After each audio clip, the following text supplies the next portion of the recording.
Hello dear guys, പുതിയ വീഡിയോയിലേക്ക് എല്ലാവർക്കും സ്വാഗതം. അപ്പം ഇന്ന് ഉച്ചയ്ക്ക് പയറ് തോരനും ചീരക്കറിയും വെക്കാമെന്ന് വിചാരിച്ച് അത് പറിക്കാനായിട്ട് ഞങ്ങളുടെ കുഞ്ഞ് പച്ചക്കറി തോട്ടത്തിലേക്ക് പോകുമ്പോൾ അത് ഞങ്ങളെയും കൂടി ഒന്ന് കാണിക്കാൻ വിചാരിച്ചിട്ടാണ് ഈ വീഡിയോ എടുക്കുന്നത് കേട്ടോ.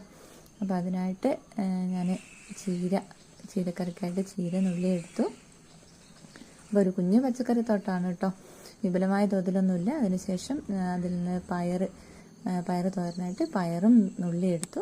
അപ്പോൾ ഇതൊക്കെ എടുത്തു വരുന്ന സമയത്താണ് ഞങ്ങളുടെ വീടിൻ്റെ പുറകിലൊരു നാടൻ മാവുണ്ട് കേട്ടോ. അപ്പോൾ നാടൻ മാവിൻ്റെ ചുവട്ടിൽ നല്ല കണ്ണിമാങ്ങ വീണ് കിടക്കുന്നുണ്ട്. അപ്പോൾ അത് ചതച്ച് ഉപ്പൊക്കെ കൂട്ടി ചോറിന് കഴിക്കാൻ മാവനൊക്കെ നല്ല ഇഷ്ടമാണ് കേട്ടോ. അപ്പോൾ ഇതൊക്കെ എടുത്ത് ഞാൻ വേഗം എൻ്റെ പണി തുടങ്ങുകയാണ് കേട്ടോ. സ്കൂളിൽ പോകേണ്ടതുകൊണ്ട് വേഗം തന്നെ പണി തീർക്കേണ്ടതുണ്ട്. അതുകൊണ്ട് ഞാൻ വേഗം എൻ്റെ പണിയിലേക്ക് പോവുകയാണ്. ഡിയർ ഗായ്സ്, വീഡിയോ ഇഷ്ടപ്പെട്ടാൽ ചാനലൊന്ന് സബ്സ്ക്രൈബ് ചെയ്ത് സപ്പോർട്ട് ചെയ്യണേ. Thank you for watching this video.